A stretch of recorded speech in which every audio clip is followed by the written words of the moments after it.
10 de la noche en punto, queridos amigos, arranca una nueva semana. Esto es Cultura Verdadera, un fin de semana bastante golpeado por este temporal que ha azotado la zona centro del país. A todos quienes lo han pasado mal, por supuesto que les enviamos un caluroso abrazo, un saludo y ojalá que el ánimo que podamos imprimirle a esta semana de cultura y de mentiras verdaderas puedan servirle de algo. Nosotros nos vamos a concentrar en un tema, la verdad, muy complejo y donde vamos a revisar nuestra historia una vez más, quizás como nunca antes te la enseñaron en el colegio, quizás como nunca antes te la contaron. Un país ajeno a la corrupción, esa era la imagen que teníamos antes de que estallaran los casos que hasta el día de hoy se siguen investigando. Penta, SQM, Cabal. Pero ¿sabían ustedes que desde Pedro de Valdivia, quizás antes, lo averiguaremos hoy, ¿no? Y después hay casos importantes de corrupción en nuestra historia de Chile? Es lo que pasamos a revisar a continuación con un panel de expertos que presentamos a partir de este instante. Don Gonzalo Peralta, historiador, gracias por acompañarnos una vez más, docente además de la Universidad Alberto Hurtado. Cristóbal García Huidobro, no solo historiador, sino que también abogado, docente de la Católica y también de la Universidad Alberto Hurtado. Estamos también con don Mauricio Daza, magíster en Derecho Penal y quien ha investigado muy de cerca los casos de corrupción que golpean hoy a nuestro país.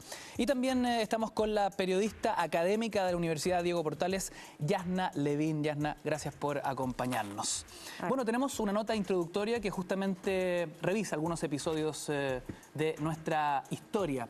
Pedro de Valdivia, un prócer de la patria corrupto. Ustedes lo deciden, revisen. Este es el archivo y nota de mentiras verdaderas para este lunes de Cultura. Y quiero ser muy claro en este punto. Chile no es un país corrupto. Chile no es un país corrupto. Chile se ha jactado de no ser un país corrupto. Las cifras solían ubicarnos en los puestos más bajos en América Latina en esta materia. Pero actualmente la corrupción ya no es un tema lejano. Ocupa las pautas de los medios y la crítica ciudadana. Bueno, la corrupción en primer lugar significa simplemente que los valores éticos fundamentales de una sociedad son violados con el objeto de enriquecer a unos pocos, violando las normas éticas y también las normas legales. Y esa cultura en Chile se ha desarrollado a través de bastante tiempo. Nada de esto es nuevo. No es nuevo que exista corrupción, no es nuevo que el poder económico ejerza una influencia indebida sobre el poder político. Son cosas que vienen pasando hace mucho tiempo. Lo que hay de nuevo es que ahora hay estándares de transparencia mayor, es que hay una ciudadanía más activa en indignarse frente a este tipo de situaciones, que hay una prensa que también está haciendo progresivamente un trabajo cada vez mejor en hacer estas denuncias, que hay fiscales, que hay funcionarios públicos que han sido muy corajudos, muy valientes para intentar llevar estas situaciones a puerto, intentar denunciarlas, investigarlas y poner a las personas ante la justicia. Nuestro supuesto currículum de transparencia se ha manchado con sendos escándalos de corrupción. De hecho, caímos un puesto en el índice de percepción de la corrupción a nivel sudamericano, de acuerdo al listado entregado por Transparencia Internacional, que incluye a 168 países. Cabal, Penta, Soquimich o Corpesca son parte de los casos que han contribuido a descender en el ranking de transparencia. La percepción ciudadana respecto a la corrupción ha variado al ver nombres de políticos conocidos involucrados en estos escándalos. Pero los más significativos son actualmente el financiamiento de las campañas políticas mediante el aporte que hacen las empresas, especialmente el caso de Soquimich, creo yo que es el más grave porque afecta prácticamente a todo el espectro político y muestra que la única posibilidad de participar en política con algún éxito es teniendo respaldo financiero de la empresa. Esto entonces ha influido no solamente en la derecha, que tradicionalmente lograba éxitos con el apoyo económico, sino que también con los partidos de centro e incluso con los partidos de izquierda. Soquimich entonces es el caso más significativo e importante que tenemos respecto de la corrupción política. SQM es un ejemplo. Otro ejemplo es Corpesca, donde Angelini es el primero de los grandes empresarios que comienza a financiar a la concertación. Desde la campaña del plebiscito, en la campaña del sí y el no, Angelini pone dinero para la campaña del no y con eso genera un vínculo privilegiado que le va a permitir durante todo el periodo que comienza en 1990 y hasta ahora obtener ventajas de lobby político y de la tramitación de las leyes de pesca debido a esa relación privilegiada que tiene con el poder político. En 1994, el gobierno empieza a preocuparse del tema. En concreto, se crea la Comisión Nacional de Ética Pública, que sirvió como base para la Ley de Probidad y Transparencia, promulgada en 1999.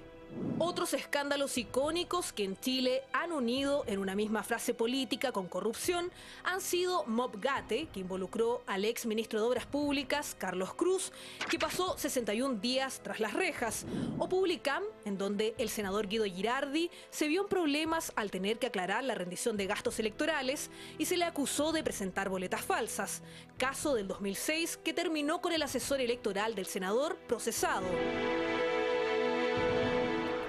Los que parecían casos aislados en su momento, lamentablemente, hoy son parte de la conversación diaria, así como se han sumado a nuestro lenguaje términos como coimas, sobresueldos, cohecho, boletas falsas, triangulaciones o gastos electorales fraudulentos. ¿Es entonces la peor etapa de la corrupción en Chile? Desde Pedro de Valdivia, pasando por gobernadores españoles, deteniéndose en la época del salitre, recordando los gobiernos radicales o la dictadura, la corrupción ha estado presente y ahora, en Cultura Verdadera, haremos una radiografía de este problema, que pareciera estar ganando peligrosamente terreno en nuestro país. Un país con bajos índices de corrupción, mito o realidad, es lo que intentamos descubrir esta noche de Cultura Verdadera. Esa es la pregunta para Gonzalo Peralta. Sí, abrimos los fuegos. ¿Es un mito o realidad estos bajos índices?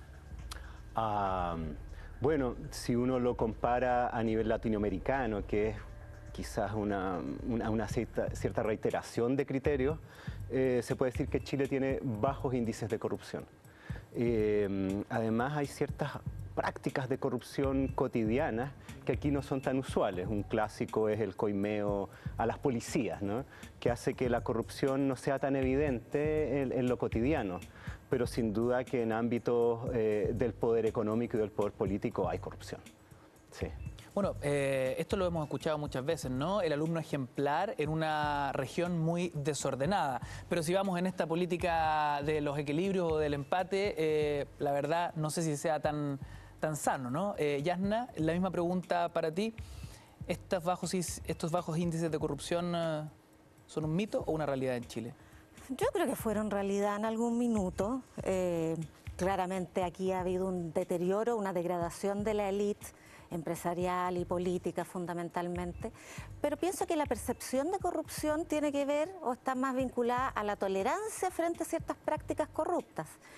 Allí donde hay más tolerancia, más permisividad o menos atención, menos fiscalización a la corrupción, claro, puede haber el mismo tipo de práctica, la misma magnitud de actos corruptos.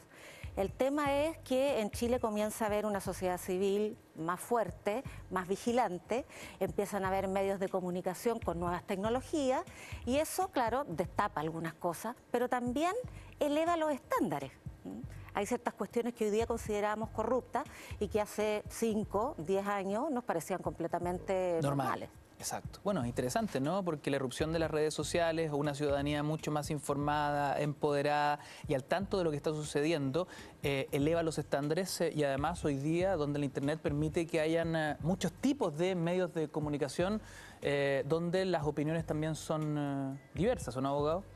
Bueno, sí, yo creo que en este punto hay que aclarar una cosa. Siempre se plantea la pregunta si Chile es un país corrupto. Yo creo que esa pregunta es un poco engañosa porque finalmente lo que hace es confundir a la clase gobernante o quienes administran el poder con el país. Y ese también es un instrumento que precisamente estas personas utilizan para poder justificar ciertas salidas, ¿no? Como la razón de Estado, ¿no? Mire, si se investiga esto al final no va a haber gobernabilidad, ¿no? Como si fueran sinónimo de la institucionalidad. Y no es así. Yo creo que Chile en general no es un país corrupto respecto de las personas que están bajo la obligación de probidad, que finalmente es eso lo que estamos hablando, ¿no? Quienes están en una situación de tener que administrar el poder público hacerlo en forma honesta y privilegiando el interés general por sobre el particular de ellos o de un conjunto de personas a quienes ellos quieran beneficiar. Obviamente existen esos focos de corrupción. Lo interesante hoy día es que se está observando como aquello que aparecía como oculto, ¿no? Algo que no estaba bajo la luz pública, hoy día es al revés, hoy día se ve y se puede apreciar además la red extensa de corrupción que se viene concretando desde hace décadas respecto de personeros que muchas veces aparecían levantando su discurso político precisamente con las banderas de la transparencia y de la honestidad. Y creo que, por ejemplo, los casos de SQM, Penta, menor medida y Corpesca es un buen ejemplo de aquello. Cristóbal García Huidobro, lo iremos revisando en estas 2 horas de programa, ¿no? Pero haciendo un primer recorrido histórico. ¿Hay espacios en la historia de Chile, hay periodos en la historia de Chile donde sí podemos definirnos como un país corrupto? O sea, a ver, yo también estoy de acuerdo que no podemos definir a un país como corrupto, es como esencialista el criterio, esencialmente corrupto. Pero respondiendo a lo que tú me preguntas, indudablemente que tú puedes encontrar ejemplos, algunas veces que duran siglos, de hecho, de corrupción, al punto de que yo te puedo decir que la manera en que España y América se relacionaban desde la época colonial en adelante, y por desgracia también se ha trasuntado a la época republicana, se daba fundamentalmente a través de espacios de corrupción, de transgresión, en definitiva, porque era la única manera de mantener la máquina funcionando y que los engranajes no saltaran. Entonces, al final, la corrupción se transformaba en una especie de lubricante del sistema, cuando tenías un sistema extremadamente opresivo, pero también autoridades que estaban demasiado lejos o no tenían el poder suficiente para hacerse valer, digámoslo. Eso fundamentalmente en el periodo colonial, y de ahí se cambia un poco el asunto a algo como tú lo que mencionabas sobre las redes, que en definitiva, y esto lo conversamos también, me acuerdo una vez cuando tenía un programa sobre el tema de la clase media y la meritocracia, en definitiva tú tienes relaciones de compadrazgo y de protección corporativa más que clases medias o una sociedad de mérito, donde yo conozco a alguien que conoce a alguien y tú necesitas trabajo, entonces en vez de enviarme tu currículum y yo te consigo el trabajo, etcétera, redes de apoyo, entre nosotros nos rascamos la espalda, en fin, porque pertenecemos al mismo estamento o grupo, y ese tipo de lógicas tienden a chocar con una autoimagen que existía de Chile, precisamente de este país prístino, como dije hace un rato, OCDE con vista al mar, en definitiva, que aparentemente funcionaba muy bien, pero que indudablemente nos llevó a ser arrogantes y pensar que efectivamente Chile es un país donde la corrupción no existía. No, Chile no es un país corrupto, pero tiene corrupción. Vamos a casos puntuales, Gonzalo Peralta. ¿Qué podemos contarle a nuestros amigos en casa en torno a la figura de Pedro de Valdivia y ese primer gran hito en la corrupción local? Sí. Bueno, el inicio de la conquista de Chile es muy dificultoso, ¿no? Y uno de los principales objetivos de Pedro Valdivia era obtener más recursos para continuar con esa empresa. Y en un momento de colapso llega a Chile un refuerzo y entre esos una embarcación.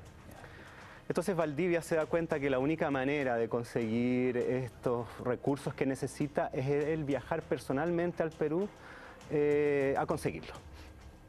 Y para eso le dice a sus compañeros de conquista, a los demás españoles, que en este barco que va a volver al Perú, él les va a dar permiso a aquellos que quieran regresar, que lo hagan. Cosa que hasta ese momento no se permitía, porque lo que a Valdivia le interesaba es que la gente se quedara y que ojalá viniera más. Claro. Entonces estaba prohibido. Bueno, y muchos españoles lo único que querían era abandonar Chile, que era un territorio muy difícil y muy sacrificado. Y les dice además que junten su oro para que vuelvan con él. En fin, este grupo de españoles... Una venta de pomada, pero... No, absoluta. Y además con un agregado, digamos, de fiesta, que es que antes del embarque de este grupo de españoles, Valdivia les ofrece un sarao, ¿no? Un asado bien regado y todo lo demás como despedida y agradecimiento de tanto sacrificio. Y mientras los camaradas están celebrando y ya un poco entonados, Valdivia se escabulle, se embarca y huye al Perú con el oro de sus camaradas. Y esos recursos son los que sirven para financiar la continuación de la conquista de Chile. Entonces uno podría ver que el financiamiento ilegal de la política tiene orígenes bien antiguos. Y arrancan de plano. No, él estafa, roba y huye, ¿no? Y usa esos dineros para financiar su proyecto político. En ese sentido uno podría compararlo con algunos políticos actuales que se califican de honestos porque no utilizan el dinero en beneficio personal, sino que en sostener sus proyectos políticos. Bueno, en este caso Valdivia habría hecho algo similar. ¿Qué pasa cuando Pedro Valdivia vuelve a Chile después de esta estafa, no? Claro, bueno, él consigue, gracias a este dinero y una actuación muy destacada en una guerra civil que estaba ocurriendo en Perú, el apoyo del virrey del Perú para tener estos recursos y también para conseguir el nombramiento de gobernador, ¿no? Y de esa manera poder hacerlo de forma legal. Y claro, él regresa con estos dineros y les da digamos, un cierto desagravio a estas personas que le había estafado y los hace participar de la continuación de la empresa de conquista. Así nomás, suave. No, pero hay otras historias similares, por ejemplo, el Real Situado. El Real Situado era el dinero, el suplemento que se mandaba desde España para solventar los gastos de la guerra de Arauco. Se suponía que era una cifra más o menos estable de 500.000 reales, algo así como pensar más o menos hoy día $500.000, un poco más, a pesar de que en realidad las conversiones son más complejas. 500.000 reales viajaban desde Madrid, Cádiz y después llegaban a América, pero el problema es que en cada puerto donde pasaba el barco que traía el arcón con los 500.000 reales, siempre el gobernador de la zona decía, venga, tráigame el arcón para acá, el baúl. Entonces sacaban una tajada del dinero y decían, nosotros vamos a transformar este dinero en especies. ¿Ya? Entonces son 500.000 reales, 50.000 en harina, 20.000 en balas, etcétera. Pero siempre eran precios extremadamente inflados. Entonces, cuando ya llegaba el Real Situado a Santiago, el Real Situado serían 100.000 pesos, o sea, 100.000 reales en, ¿cómo se llama?, en dinero, y el resto, los otros 400.000 en especies, que en realidad se compraba muy poco con esa cantidad de dinero que estaba en sobreprecio. Y cuando ya llegaba a Concepción, con suerte tú tenías 50 o 45.000 reales en dinero y el resto todo en especies. Entonces, al final yo te pagaba tu sueldo con cosas. El problema es que eso sumía en la pobreza a los soldados que estaban en la zona del ¿cómo se llama?, en la zona de la frontera del Biobío, y si tú le sumas a eso también el hecho de que muchos de ellos tenían años de atraso en el pago de sus sueldos, el asunto hacía que esto fuese algo espantoso. Ahora, la corrupción estaba dada fundamentalmente por las autoridades, pero también por la clase mercantil que se aprovechaba de esto y que tenía contactos con la autoridad. Cualquier coincidencia con el mundo actual es eso, mera coincidencia, digamos, pero bueno. Gonzalo Peralta, ¿es el siglo XVII el más corrupto en la historia de Chile? Ah, bueno, sí, el XVII es particularmente corrupto. Pero es un gran siglo, ¿ah? No, si te gusta el barroco. No, y si te gustan los piratas, bueno, la cosa es que, claro, algo que se mencionaba hace un rato, aquí estamos hablando de la corrupción en cuanto al poder, ¿no? No al chanchullo de los particulares, sino que lo que tiene que ver con el manejo del poder. Y durante el 17, Chile, que es uno de los territorios más alejados de la corona española, está muy lejos de cualquier control, ¿no?, de una cierta fiscalización. Entonces, las autoridades vienen aquí a enriquecerse, básicamente a enriquecerse, ¿no?, por un objetivo de, digamos, servicio público, por decirlo de algún modo. Y además el siglo XVII es el siglo del desate de la esclavitud indígena, lo cual también provocó un negociado bastante tenebroso en la zona de la frontera. Entonces se mezcla la falta de control, la distribución del poder de manera muy confusa entre las distintas autoridades, donde no tenían funciones claramente establecidas, sino que se traslapaban y por ese motivo competían entre ellas. Y además una situación de guerra, donde se manipulaba el dinero, por ejemplo, el del Real Situado, por intereses personales, y el negocio de la esclavitud, que era el que sostenía además la guerra. Entonces es un periodo altamente corrupto. Piensa tú que por ahí por el 1640 llega un gobernador Acuña y Cabrera con toda su parentela, con el objetivo, pero determinado y preciso, de explotar la guerra de Arauco para hacer esclavos, para venderlos y enriquecerse. Y Acuña y Cabrera y su familia provocan un levantamiento indígena feroz, porque los tipos entraban en territorio indígena a capturar esclavos sin ningún objetivo político-militar, sino que solamente por el objetivo de enriquecerse a través de la venta de esclavos. Qué locura. Y el sistema lo permitía. Claro. Bueno, la distancia que evitaba la fiscalización de la corona provocaba acciones bien grotescas. Por ejemplo, llegaban las órdenes, ¿no?, del rey al gobernador, a la autoridad que fuera, y el tipo que debía responderlas tomaba el documento y con un gesto se lo llevaba aquí a la cabeza y decía: se acata, pero no se cumple, ¿no? Y con eso cumplía con el ritual del acatamiento de la ley, pero no con ejecutarla. Se acata, pero no se cumple. Interesante concepto. Abogado, ¿qué entendemos por corrupción como concepto justamente, ¿no? Y si efectivamente la ciudadanía ha ido cambiando la percepción, como nos decía Yasna hace algunos minutos, de lo que sucedía hace 20 años versus lo que sucede hoy. Bueno, hay un conjunto de conductas, pero yo creo que, volviendo un poco a lo que señalé al comienzo, lo característico es precisamente la infracción a lo que hoy día se denomina probidad. O sea, este deber de los funcionarios públicos, de quienes tienen que gestionar un interés público en el sentido de actuar en forma honesta y, por sobre todo, el privilegiar el interés general por sobre el interés particular al momento en que toman decisiones, ¿no?, y administran este interés público. Por lo tanto, eso yo diría que es lo característico. Ahora, ahí se colocaba la pregunta abajo, bueno, ¿la oportunidad hace al ladrón? Sin duda que la oportunidad hace al ladrón. Y esto se expresa, yo creo, en nuestra sociedad a partir de la brutal concentración de poder que existe en Chile. Yo creo que esa es la situación, el escenario que ha permitido que estos casos de corrupción se hayan concretado de la forma también como se han visto, ¿no? Y esta concentración involucra, por una parte, la concentración del poder económico. En nuestro país no existe una libre competencia, un libre mercado, eso es básicamente un panfleto. Lo que hay en Chile es un conjunto de mercados que están dominados por oligopolios altamente concentrados, algunos pocos actores. Esa es nuestra economía, por lo menos en sus principales ámbitos. Y esta economía, estos grupos económicos concentrados, tienen capturados a los que forman parte del poder político, que también se estructura en forma concentrada en algunos pocos partidos, siempre una legislación que de alguna manera impide de que surjan nuevas fuerzas que puedan competir de manera efectiva. Ahora, este poder político se supone que en una democracia en forma tiene que controlar, tiene que fiscalizar a través de precisamente los actos que ejercen en los órganos de gobierno cuando acceden al poder o a través de la dictación de leyes. Sin embargo, en nuestro país eso no ocurre. No existe esa barrera, es lo que hemos podido observar en estos últimos casos. Entonces, esta dinámica, este círculo vicioso, es muy difícil de poder enfrentar, porque paradójicamente, para poder solucionarlo por la vía institucional, que es la que corresponde obviamente, se requiere la participación de las propias personas que son parte de este círculo. Y por lo tanto, esa perspectiva, mientras se mantenga esta concentración económica que tiene capturado al poder político concentrado, la verdad es que estamos en una situación bastante difícil. Pero tú utilizas la palabra capturado, yo creo que está errada esa palabra, es cooptado, que es peor.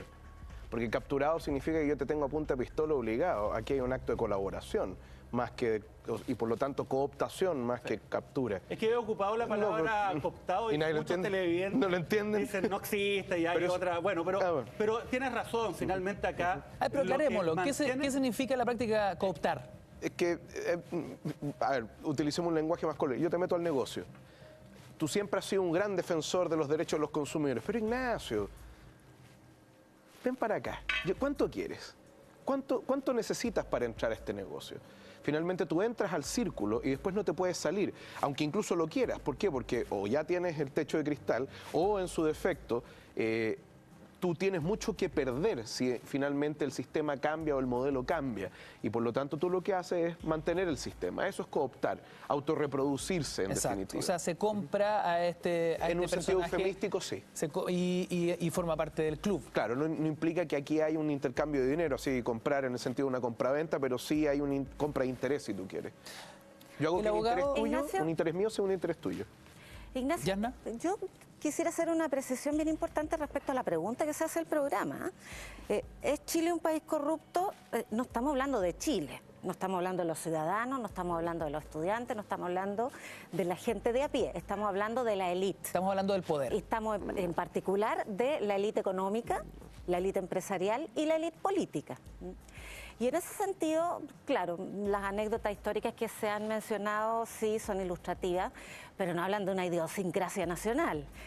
¿Y sabes por qué yo creo que es re importante hacer el punto? Porque es muy fácil para los corruptos de la élite, deslindar responsabilidades diciendo, bueno, pero es que Chile es un país corrupto, aquí todos roban, la gente que se sube a la micro roba, el que puede hacer chanchullo lo hace.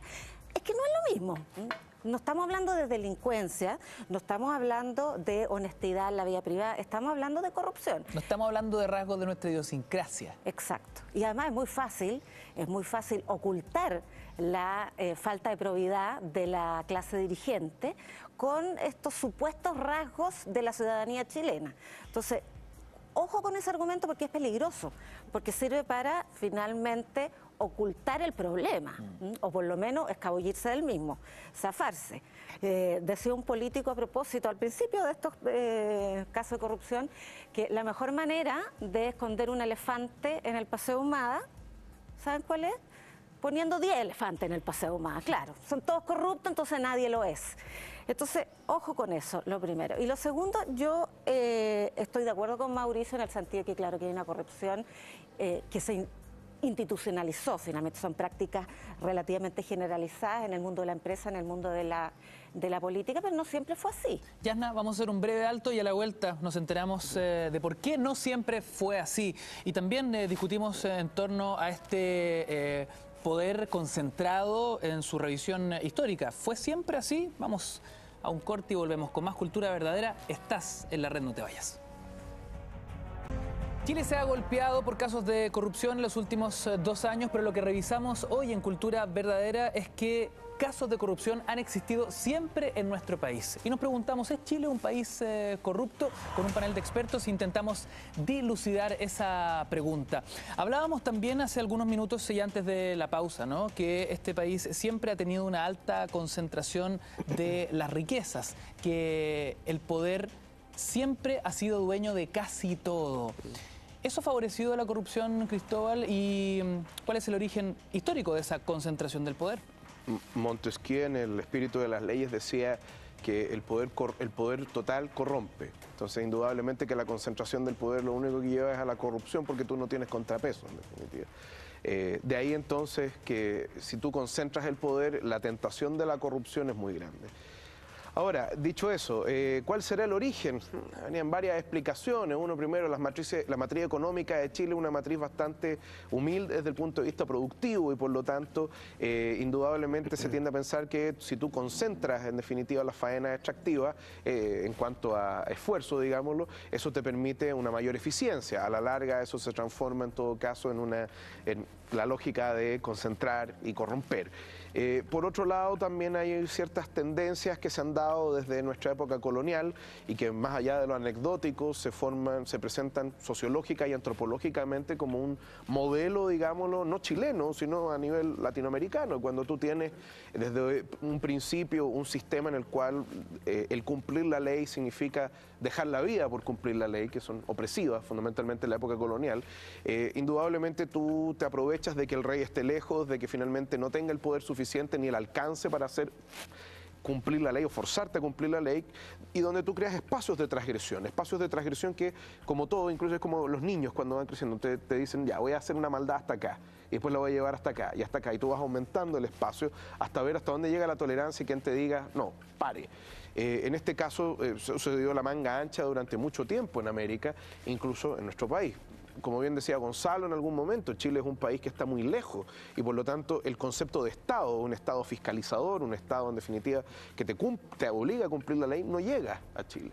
Entonces tú creas en definitiva redes de compadrazgo, redes de protección que pasan en algún momento de ser algo de momentáneo a convertirse en la tónica. Y finalmente, si tú eso lo trasuntas al ámbito del ¿cómo se llama?, del ejercicio del poder económico, indudablemente sea una confabulación entre poder político y económico que termina, bueno, generando espacios resultados bastante tristes como los que nosotros hemos visto hasta el día de hoy. Yo creo que, perdona, ahí hay algo que es interesante que tiene que ver con que cualquier país o cualquier sociedad busca organizarse mediante ciertas instituciones en pos del bien común, ¿no? En el caso de una república es el Estado, ¿no? Y en la medida de que ese esfuerzo funcione y efectivamente logre esa representación, puede haber un mayor control de la concentración de la riqueza, del poder y evitar los grados de corrupción. Y cuando ese esfuerzo de organización de la comunidad en pos del bien común tiene impedimentos o fracasa o es saboteado, hay más espacios para la corrupción. Y en ese sentido, a lo largo de la historia de Chile hemos vivido ciclos, ¿no? En los cuales ha ocurrido o lo uno o lo otro, y curiosamente han coincidido con más o menos corrupción. Gonzalo, ¿y cómo se van formando las grandes fortunas históricas de nuestro país? Cuando revisamos los ricos de hoy, vienen a ser algo así como tataranietos de los ricos de ayer, ¿no? Bueno, eso es muy interesante porque la élite... No todos, pero varios de ellos. Claro, la élite económica y política chilena yo creo que es una de las más, persistentes en la historia de América Latina. ¿En qué sentido persistente? En el sentido de que la vieja oligarquía o incluso la vieja aristocracia hacendal aún tiene poder y representación. Yo recuerdo hace un tiempo atrás que hubo una controversia entre Ignacio Walker, que había sido, me parece, embajador en Argentina, o había tenido un cargo en Argentina, que se refirió al peronismo como una suerte de fascismo, lo cual puede ser considerado de esa manera en algunos aspectos. Y resulta que un personero argentino, un peronista, enojado por esto, por supuesto, le dijo que claro, que puede ser, pero que el peronismo, una de las cosas que había hecho era justamente terminar con esa clase oligárquica que él representaba y que aún persistía en Chile, ¿no? Más allá de la controversia entre estos dos personajes y los motivos y quién tenga la razón o no, eso es así. Y en el caso chileno, la élite ha persistido en algunos espacios por 450 años, ¿no? O sea, una concentración de riqueza a largo plazo pocas veces vista, que por supuesto se ha ido renovando por la incorporación de otros grupos y también gracias a eso ha podido sobrevivir. Pero hay un núcleo duro que aún persiste y que es un fenómeno bien único. ¿Quiénes fueron los primeros dueños de las tierras en Chile y que así se fueron heredando generación tras generación? Se lo pregunto a los historiadores, por supuesto. Bueno, el caso chileno a partir de la encomienda, digamos, desde el siglo XVI, ¿no? De hecho, yo diría que uno de los hitos históricos, políticos y sociales más importantes de la historia de Chile, más incluso que la independencia, es la reforma agraria, ¿no? Porque acaba, en buena medida, con ese orden social, ¿no? Con un grupo social que se mantiene gracias a la propiedad de la tierra. Y yo le agregaría a lo que dice Gonzalo, incluso en el siglo XVIII, la expulsión de los jesuitas llevó a que las tierras de los jesuitas fueran loteadas, digámoslo, y rematadas por el Estado español a través de la famosa Junta en Temporalidades, lo cual también acrecienta o incluso hace entrar a nuevos actores, de hecho, al tema de la fortuna hacendal, pero incluso también a través de la incipiente industrialización y de las faenas extractivas que se dan en Chile, tú también tienes el surgimiento de nuevas fortunas. Estoy pensando en Tamaya con los Urmeneta, por ejemplo, la explotación del salitre en algún momento, porque eso es una fortuna ya caída, de hecho. Lo mismo pasa respecto a los cousiños, por ejemplo, respecto a las faenas carboníferas o vitivinícolas, y así también tú vas asociando fortuna con familia, ¿no?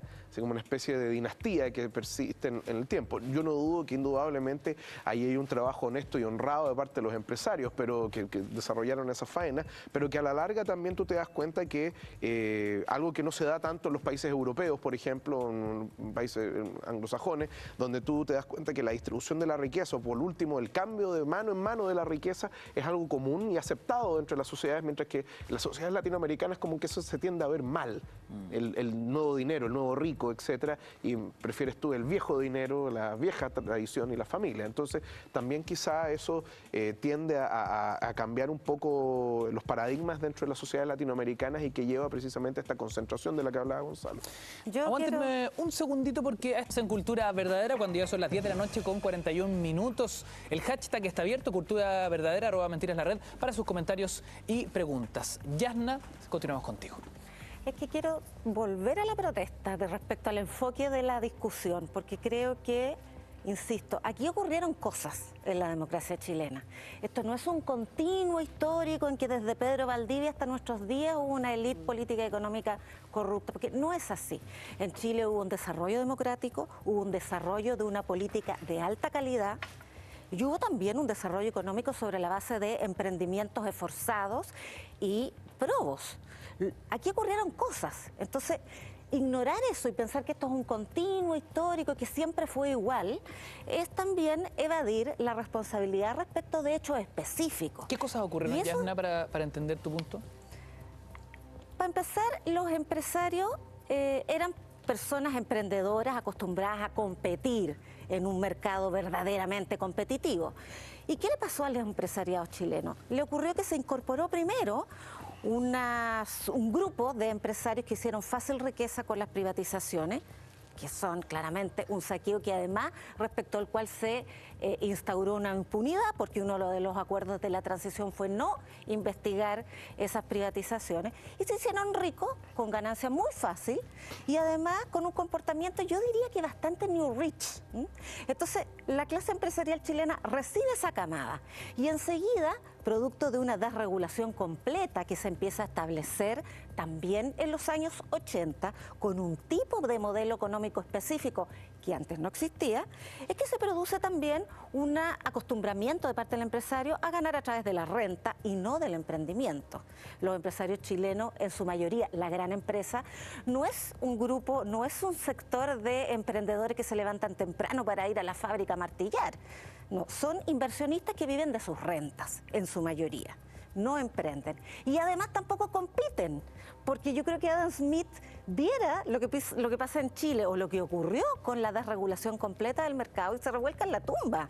Si lo que él planteó es justamente combatir los oligopolios, combatir los monopolios, combatir estas verdaderas fallas del mercado. En Chile no hay competencia. Entonces tenemos un grupo empresarial que empezó a degradarse producto del acostumbramiento de la ganancia fácil, de la falta de competencia, de pongámonos de acuerdo en los precios y total, y del abuso sobre las personas, del cambio unilateral de los contratos, y eso empieza a agudizarse y a reventar en la medida en que la sociedad comienza a sentirse abusada y que tímidamente comienzan a aparecer algunas regulaciones, como por ejemplo el Tribunal de Libre Competencia y la Fiscalía Nacional Económica, que es la que descubre los casos de colusión.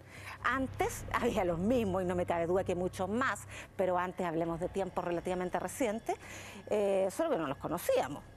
¿O no los publicamos? Sí. A ver, quiero recoger algo que tú has dicho, que me parece relevante. Por ejemplo, analicemos los casos que hoy día se conocen respecto de cohecho o de corrupción, entre comillas. ¿Cuáles son los principales? Tienen la designación de los grupos económicos. Caso SQM, por ejemplo, y el caso Corpesca. Fíjense, estos dos grupos económicos básicamente amasaron sus fortunas a partir de actos de funcionarios del Estado, a partir de los cuales se privilegió el interés particular por sobre el interés general, entregándole o reservándole una riqueza que se suponía era cautelada por el Estado o que le pertenece a todos los chilenos, minera y pesquera, ¿no? Y a partir de eso, entonces ellos construyeron una red de relaciones, de corrupción, podría decirse. El caso más emblemático, en mi juicio, es el caso Soquimich, con la figura de Julio Ponce Lerú.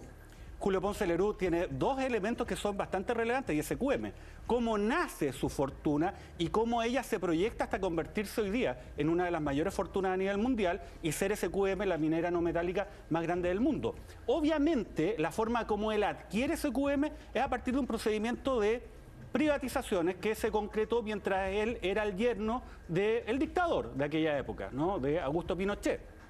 Obtuvo finalmente el control de esta empresa que era del Estado. Pero ojo, SQM y Julio Ponce Lerú no serían lo que son hoy día sin la intervención activa de los gobiernos de la Concertación. ¿Y por qué señalo esto? El año 1993, cuando recién se accedió a la democracia, el Estado de Chile firma con SQM un contrato absolutamente perjudicial para los intereses públicos, a partir del cual se le permite explotar el Salar de Atacama, una de las mayores riquezas de nuestro país, hasta el año 2030, en condiciones que eran derechamente ridículas, a partir de un arriendo de más de 28.000 pertenencias mineras. Bueno, esto le ha permitido a SQM encumbrarse en lo que es, insisto, la minera no metálica más grande del mundo. El 40% de las utilidades anuales de SQM derivan de la explotación del Salar de Atacama, que es un patrimonio de todos los chilenos. Y hoy día resulta que se descubrió que ni siquiera las condiciones, que eran bastante abusivas para el Estado, esta empresa la habría cumplido y por eso hoy día existe una demanda entre Corfo y SQM, que es una pelea bastante soterrada. Todos estamos viendo qué es lo que ocurre con Pablo Longueira, con, digamos, Jovino Novoa o con Fulvio Rossi, Jorge Pizarro, respecto de los casos de corrupción vinculados a SQM. Pero la pelea verdadera que se está dando hoy día por parte de toda la red de relaciones de SQM es para los efectos de impedir que Corfo pueda finalmente dejar sin efecto ese contrato y obtener la restitución de esa riqueza que le pertenece, insisto, a todos los chilenos. Así, entonces, como SQM pudo financiar con una migaja de las utilidades anuales que le significa esa explotación, esta red de corrupción. Esa es la razón, a mi juicio, por la cual esta red existe y por eso es que está finalmente este conjunto de personeros políticos, liderazgo importante de todos los sectores involucrados. Entonces no solamente hay que quedarse con el caso de corrupción, hay que preguntarse por qué esto ocurre, y no solamente porque en un análisis que me parece bastante interesante, legítimo e importante, ¿no?, el que se está haciendo ahora. ¿Cuáles son finalmente las raíces históricas? Pero también, ¿cuál es la raíz concreta de este caso? Otra cosa pasa con Corpesca también, la forma a partir de la cual se garantizó de que una cuota de extracción de los recursos pesqueros de todos los chilenos finalmente pudiese estar radicada en Corpesca. Incluso estos derechos pueden ser divididos y vendidos libremente como si fueran de ellos. Abogado, pero entendamos, Yasna, entonces el ejercicio que se hace en dictadura en el marco de las privatizaciones. ¿Fue un proceso ilegítimo o de plano lo podríamos considerar corrupto hoy? O sea, tan ilegítimo que la sola posibilidad de que se hubiese investigado generaba pavor al punto que se estableció una obligación expresa entre los pactos de la transición de no investigarlo. No se puede investigar eso por ley, ¿no? Entonces, y es cuestión de ver los precios de compra, y es cuestión de ver los... Bueno, y hay mucho escrito además. Hay un libro muy interesante de María Olivia Monkever que investigó a fondo eso. Pero con Mauricio comparto el tema de los empresarios, pero me preocupa también, y por la misma visión de qué ha ido ocurriendo en el desarrollo de la democracia más reciente en Chile respecto de la política, ojo. Porque tampoco la política siempre fue esto de estos señores políticos corruptos que no hacen nada. Eso tampoco es verdad. Yo estoy segura que ni los gremialistas que luego dieron lugar a la UDI eran personas de grandes causas y que estaban convocados a desarrollar un proyecto de país que se lo creían. De la misma manera que no me van a decir a mí que los políticos perseguidos durante la dictadura eran personas que buscaban el bien particular. Eran personas perseguidas y que lucharon por una gran causa, la democracia. Entonces, esa es la política chilena que se conoció hasta hace algún tiempo, diría yo, de que a ver, la ley de partidos políticos data del año 87, o el 87 recién los partidos políticos comienzan a restablecerse, porque estuvieron proscritos durante toda la dictadura hasta esa fecha, ¿no? Y esa ley es la que permite la desregulación del financiamiento de la política que tenemos hoy día. Entonces, revisemos también la responsabilidad que tienen los marcos regulatorios respecto de esto. ¿Se generó más concentración del poder a partir de las privatizaciones o este es un ejercicio histórico que ha venido de mucho antes? Bueno, yo diría que uno de los objetivos principales del golpe de Estado, además de acabar con el proyecto político de la Unidad Popular, fue la captura del Estado. O sea, el Estado de Chile se había venido fortaleciendo desde la década de los años 30, los fines de los años 30, a través de la Corfo y una serie de otras iniciativas, instituciones, para impulsar el desarrollo del país, ¿no? Y también justamente para distribuir el poder en la comunidad que somos todos los chilenos. Entonces, lo que hace el golpe de Estado, además de acabar con la Unidad Popular como proyecto político, ¿no?, que ahí uno puede tener las opiniones o posturas políticas que quiera, es la captura del Estado. La captura del Estado y después el remate del Estado. Entonces, todas estas instituciones y todas estas riquezas que habían sido construidas a lo largo de décadas con un proyecto de desarrollo nacional, a través del Estado, son rematadas a particulares. O sea, reducir el Estado implicaba repartírselo. Claro. Abogado e historiador, lo veo con mala cara. O sea, a ver, en primer término, a ver, voy a ir por parte. En primer término, a ver, hay una idea que quizá es muy dramática para mucha gente, que es la autoimagen que nosotros tenemos del chileno promedio y de lo que es la política chilena y la historia chilena, y lo otro es cómo fueron las cosas. Nadie me va a decir a mí que la idea de que la corrupción no está instalada en el sistema político chileno desde, no sé, el siglo XIX en adelante, no es algo que corre como un hilo conductor a lo largo de toda nuestra historia. A ver, ejemplos. La campaña del general Carlos Ibáñez del Campo en 1952 era la escoba. Vamos a barrer con la corrupción, vamos a barrer con los políticos, vamos a acabar con la burocracia, etcétera, porque el sistema está corrupto. ¿Cuál es el sistema corrupto? El creado por los radicales, desde 1938 en adelante, donde se habla Pedro Aguirre Cerda, Juan Antonio Ríos y menos Gabriel González Videla, que era considerado el corrupto de los corruptos con su famoso cucharón donde sacaba las porciones. ¿Ya? Nadie me va a decir que la corrupción no está institucionalizada durante la época de los gobiernos pseudoparlamentarios en Chile, donde finalmente, como bien lo señalaba cierto personaje, que quizás hablaremos de él después, a los senadores y a los diputados se les compraba como kilos de papa en las esquinas, ¿ya? Donde el cohecho era algo permanente, sin tener leyes de regulación de partidos políticos, ni mucho menos.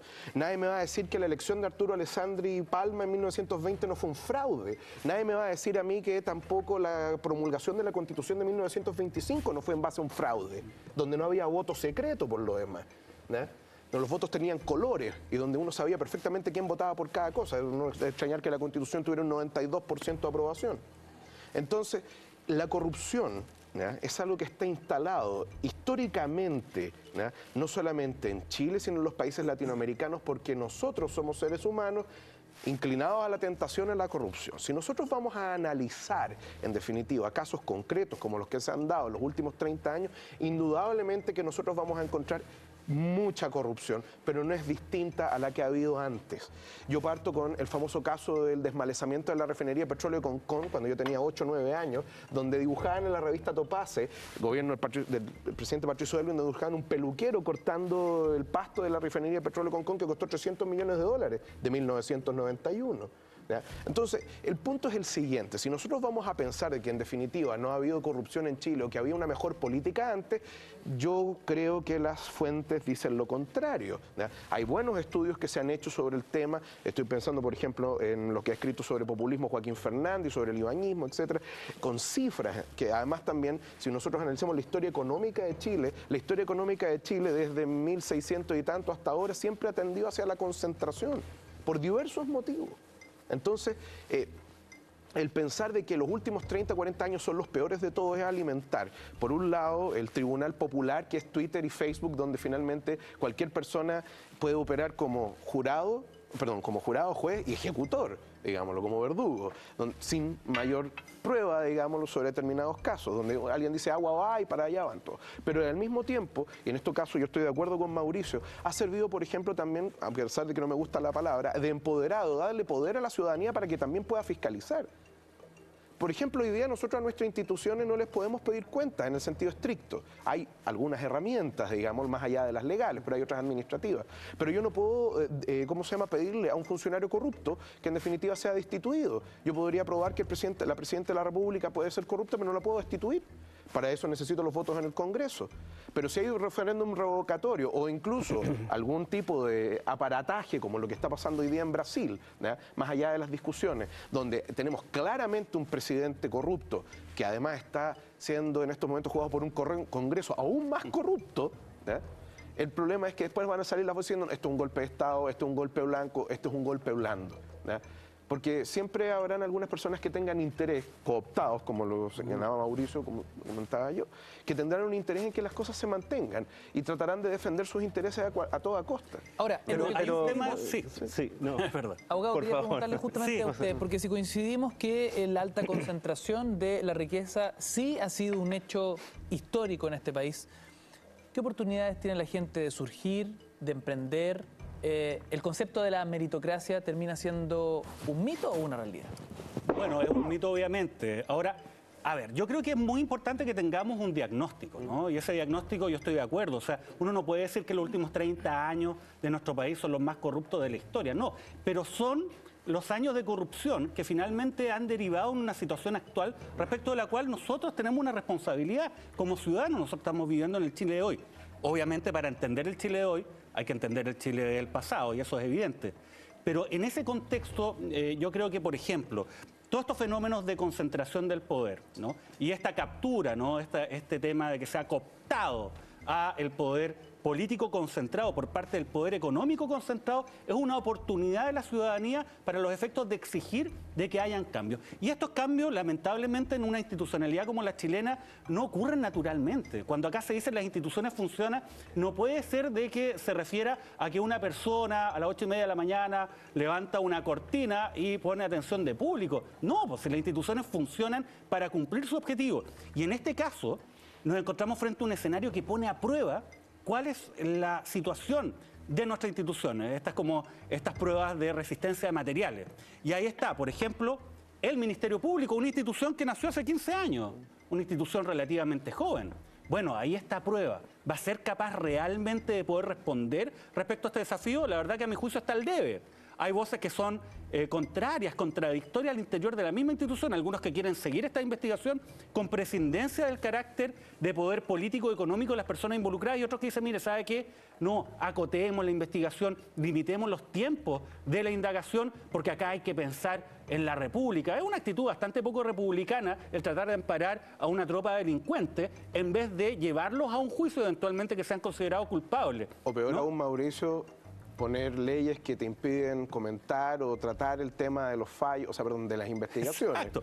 Que es, la verdad, un manotazo de abogado por parte de esta clase política que no entiende. Están tan absolutamente lejanos a lo que es la opinión pública, a la vida común, a las opiniones de la gente. Se sienten tan aislados, se sienten tan impunes finalmente, de que esto no va a pasar nada. Tú tienes razón. Twitter, Facebook, eso no los va a sacar de sus cargos. Eso no los va, digamos, no va a impedir de que puedan ser reelectos eventualmente bajo su propia percepción.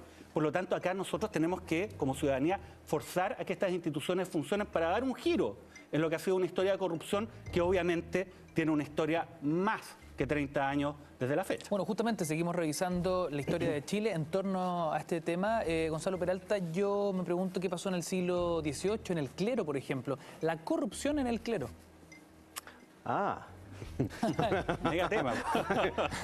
De las instituciones, siguiendo las instituciones. Vamos a ver.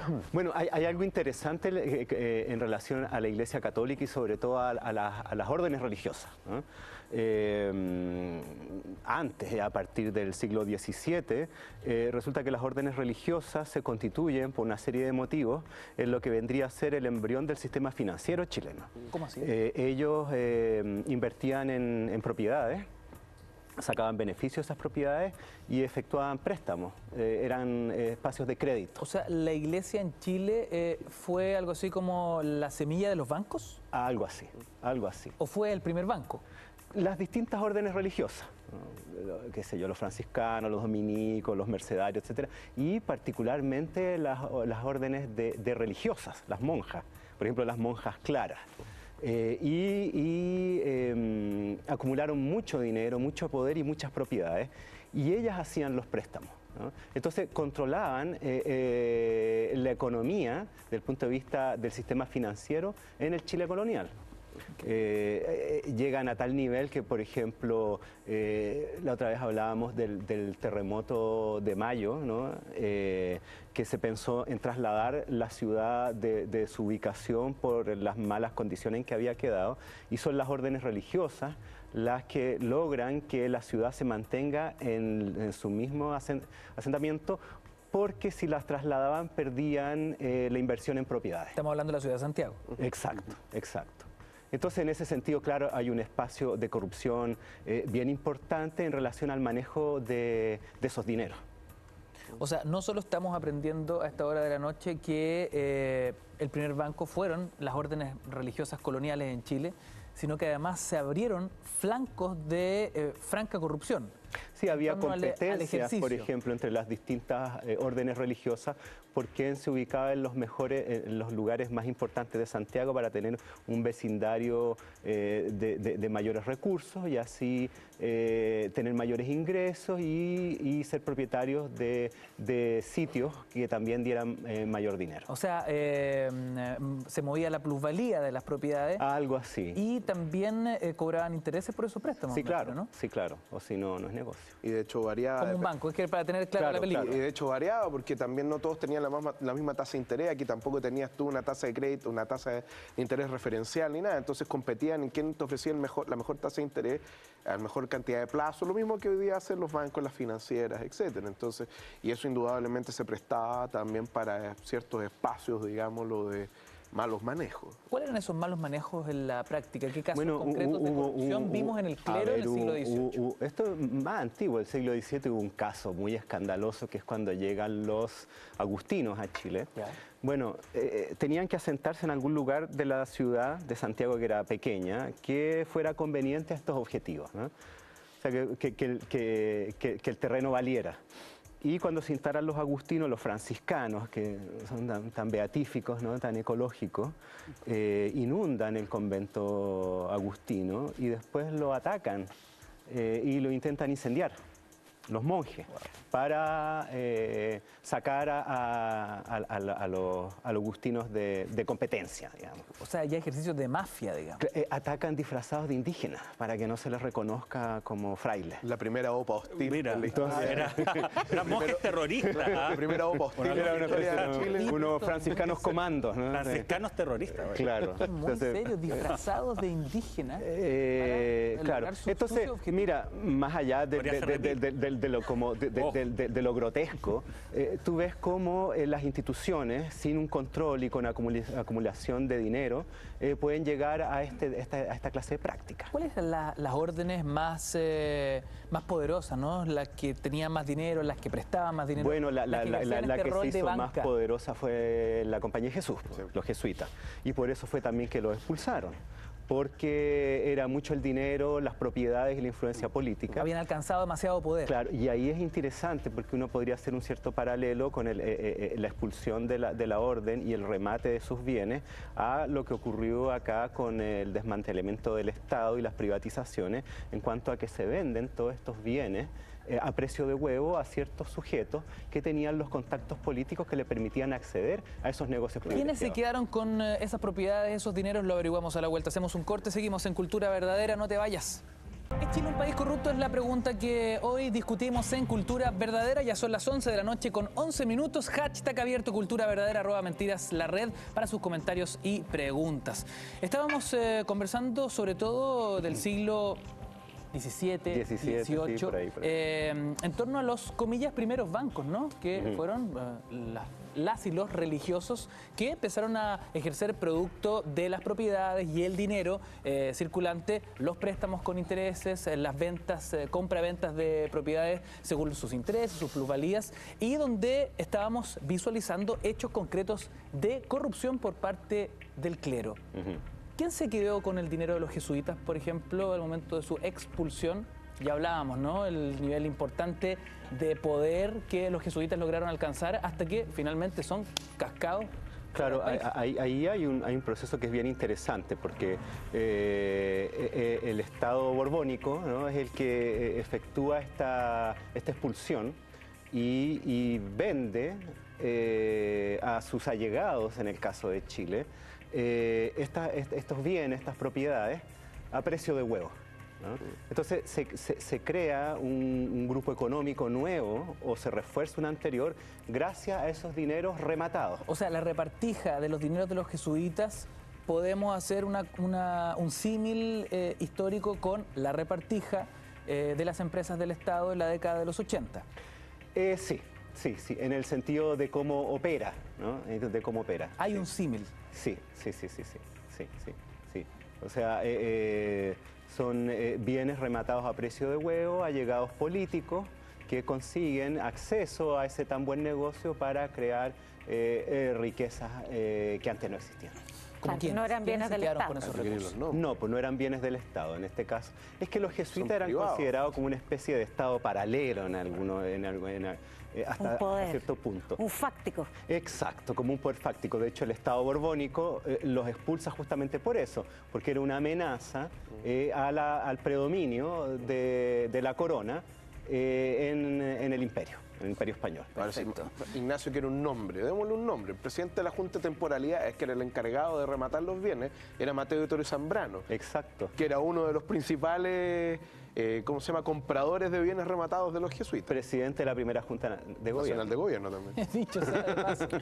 Ay, ay, ay. Cristóbal García Huidobro, ¿cuál es? Perdón, que lo primero Sí, que por hace favor. la Junta, después que se establece, las dos primeras medidas, primero es organizar cuerpos armados. Y la segunda es la declaración de libre comercio, para que estos muchachos puedan enriquecerse ya sin la tutela del Estado borbónico. Mira. Cristóbal Entonces, García Huidobro, ¿cuál es el origen de la deuda externa chilena? No sé, ser un país pobre y por lo tanto necesitamos, y productor de materias primas y por lo tanto necesitamos industria. No, a ver, en parte tiene que ver con la matriz industrial chilena, digamos, lo que nosotros llegamos muy tarde a la industrialización, de verdad, a finales del siglo XIX, principio del siglo XX, y nunca una industria que sea de punta, en realidad nunca dimos el salto.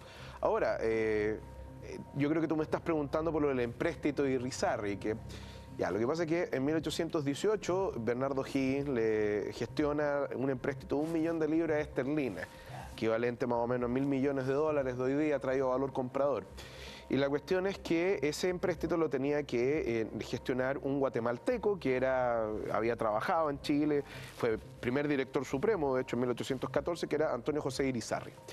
Irizarry se va a Londres a gestionar esto con los bancos británicos y entre ellos una casa de préstamos, digámoslo, británica muy famosa, y le dan el empréstito. Ahora, con un interés bastante alto porque Chile era un país pobre y esta era una empresa muy aventurera de que Chile quería esta plata para gestionar, o sea, para financiar la Expedición Libertadora del Perú, comprar barcos, mantener a los soldados, etcétera. Ahora, del 1 millón de libras esterlinas terminaron llegando como 600 y tantos mil. ¿Qué pasó con los otros restos? Bueno, fundamentalmente esto se fue en comisión de Irizarry, pago de la primera cuota de intereses, que es muy típico esto de pagar el préstamo con los mismos el préstamo de los intereses, digamos, con el mismo capital que tú pides, algo muy antiguo en Chile por lo demás. Y este préstamo nosotros lo estuvimos cargando hasta el año 1857. Cuando se pagó durante el gobierno del presidente Montt. Ahora, la gracia era que nosotros pedíamos el empréstito, pero después de liberar al Perú, los peruanos se supone que iban a hacer novación de personas, es decir, ellos iban a adquirir, iban a poner el crédito a su nombre y por lo tanto la deuda chilena quedaba pagada, pero el Perú, los gobernantes peruanos dijeron no, nosotros no vamos a pagar esto porque esto es una deuda que el Estado chileno tomó con bancos británicos. Claro, es para darnos la independencia a nosotros, pero dice ahí República del Perú, no. Entonces, por lo tanto, usted tiene que pagar la deuda y eso fue bastante duro. Pero además también la opinión pública condenó mucho a Irizarry, primero por la alta comisión que él tomó, después él escribió varios libros, digámoslo, denunciando estas cosas como calumnias, como algo ¿cómo se llama?, difamatorio, en fin. Y de hecho un hijo de Irizarry también escribió un libro muy inflamatorio sobre el tema, pero indudablemente Irizarry quedó como el gran, digámoslo, gestor de un caso muy conocido, bullado de corrupción, que además llevó a Chile a tener una deuda de 40 años, digámoslo, sin poder pagarla, hasta que finalmente se pagaron todos los intereses, pero 40 años después. Estamos revisando algunos hitos, casos emblemáticos de corrupción en la historia de Chile. ¿Qué pasa con el cohecho en las urnas en el siglo XIX? En algún minuto algo Cristóbal mencionó en un minuto enérgico, ¿no? De mencionar algunos casos históricos, acarreo de votantes y robo de urnas, ¿no? Ah, claro, sí. Bueno, a ver, la instauración de la República, ¿no?, que supone que un sistema, en este caso representativo de la ciudadanía a través de la elección de autoridades, estaba muy restringido y muy manejado. Primero, por supuesto, los que tenían calidad ciudadana eran muy pocos. Y eso tiene que ver justamente con el desarrollo político chileno. ¿Quién eran los ciudadanos, o sea, los que podían votar? A ver, bueno, eso fue cambiando, pero en un comienzo tenía que ser mayores incluso, creo que de 25 años. Depende de la época, 21 o 25. 21 o 25 años. Con una esperanza de vida... Solo hombres, por supuesto. Claro, una esperanza de vida en la época donde a los 25 ya estábamos hablando... O sea, ya era un hombre adulto... Casi mayores. Un caballero, digamos, venerable. Saber leer y escribir, que también eran pocos. Y además poseer ciertos bienes o renta. Y eso tenía que acreditarse. Entonces, para acreditarlo se debía hacer un censo. Por eso este voto se le llamó censitario. Entonces el universo electoral era mínimo en comparación con la población. Y luego, además de eso, había una serie de formas de controlar ese voto, sobre todo desde quien estuviera en el poder político, desde el gobierno, a través de las instituciones del Estado. Sobre todo lo que sería, digamos, el Ministerio del Interior y todo lo que viene para abajo. Intendencias, gobernaciones, alcaldes, etcétera. Y a través de toda esa institucionalidad controlaban el voto, claro, a través del robo de urnas, el marcar votos, el acarreo de votantes, la compra de votos, el secuestrar a los votantes que podían ser opositores. ¿Secuestrar votantes? Claro, llevar un grupo de votantes que fueran opositores al gobierno o a los candidatos de gobierno y, por ejemplo, emborracharlos y encerrarlos. Ese tipo de cosas eran bastante comunes, por eso al gobierno de turno se le llamaba el gran elector, porque contaba con todas estas prerrogativas para mantener el poder político a través de la manipulación del voto. Cristóbal, ¿de qué gobiernos estamos hablando en torno a estas prácticas realmente vergonzosas, no? Todos, dependerá algunos con mayor o menor desparpajo, pero por ejemplo era muy común de lo que contaba Gonzalo. Es que esto es muy grave porque entonces estamos hablando en este ejercicio de revisión histórica que muchos de los presidentes que llegaron a esa posición fueron a través de elecciones totalmente corruptas. Usualmente el presidente... Truchas. Al presidente anterior elegía al presidente que sucedía y eso era muy común. Claro. Mira, incluso... Un tapadito a la mexicana. Se tiende a pensar que esta cuestión era como, no, los gobiernos conservadores, la época de Portales, pero la corrupción ya más galopante y desfachatada era durante los gobiernos liberales. O sea, Domingo Santamaría tiene una famosísima carta, que la pueden buscar, que es una carta que manda Pedro Pablo Figueroa, donde llega y dice, me han llamado interventor, lo soy, ¿y qué? Me gustan los congresos que me pasan las leyes, porque finalmente ese es el afán del Estado y del gobierno que es superior al de las pasiones individuales, etcétera. Entonces, lo que decía Mauricio, un bien mayor, un proyecto al servicio de la corrupción, en definitiva.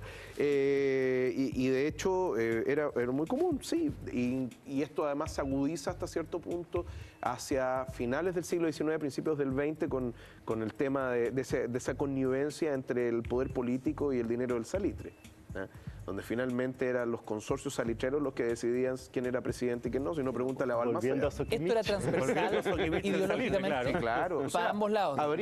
Claro, a ver, los partidos extremos, partidos como el Partido Demócrata, que era un partido obrero, de los primeros partidos obreros que hubo, claro, indudablemente no caía dentro de esta lógica, pero los conservadores, liberales, radicales, los nacionales, estaban todos metidos, incluso hasta los liberal-demócratas, que eran los balmacedistas eventualmente, ya van a tener un gobierno fuerte, autoritario, eligen un presidente que es Juan Luis Sanfuentes y sigue siendo un gobierno parlamentario como todo. Y a mayor abundamiento, el archihéroe que tiene estatua atrás de la moneda, que es Arturo Alessandri Palma, un buen ejemplo de corrupción es Alessandri. Alessandri durante los primeros 3 años de su gobierno decía que no lo dejaban gobernar, por eso no podía hacer las reformas que había propuesto en su proyecto, en su programa el año 20. Y lo notable de todo es que el año 23 hay elecciones parlamentarias.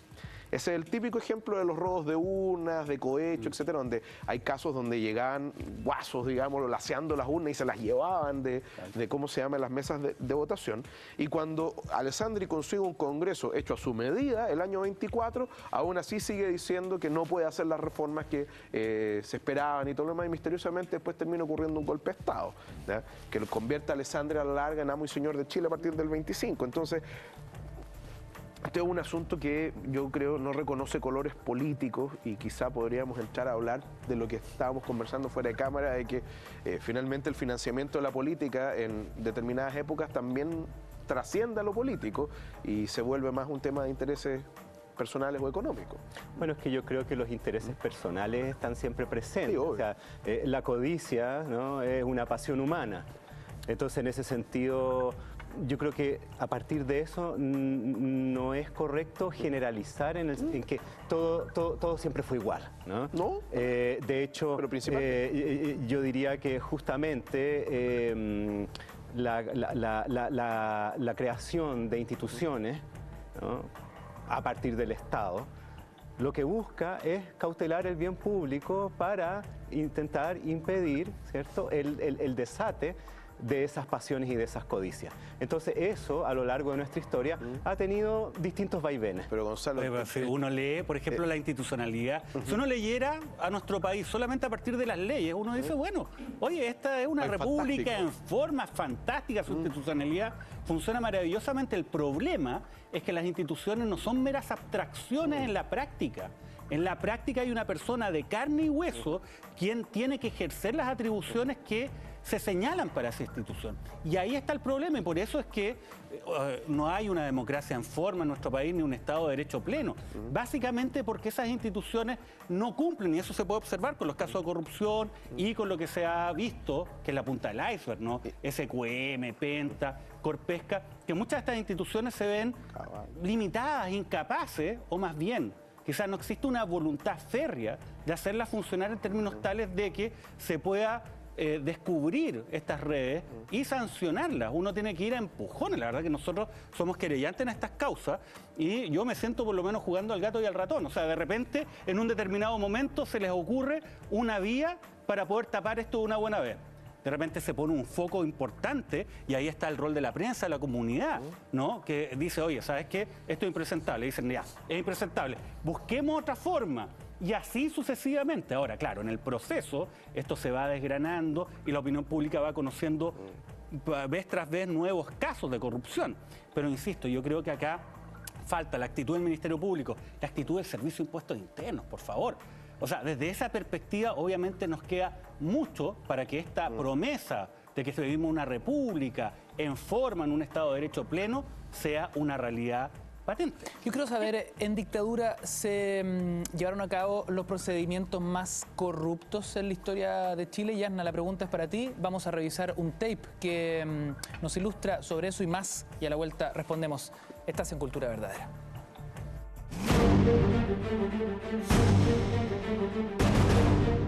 La escena política chilena se remeció con las facturas y boletas ideológicamente falsas del caso Penta y el supuesto tráfico de influencias de Sebastián Dávalos en el caso Cabal.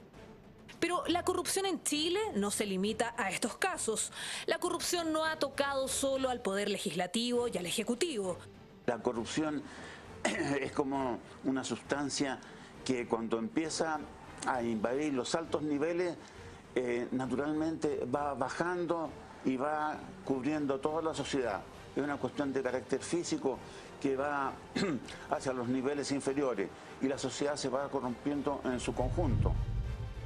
El ejército también se ha visto involucrado en controversias de este tipo, desde la Cutufa hasta el recientemente conocido Milico Gate.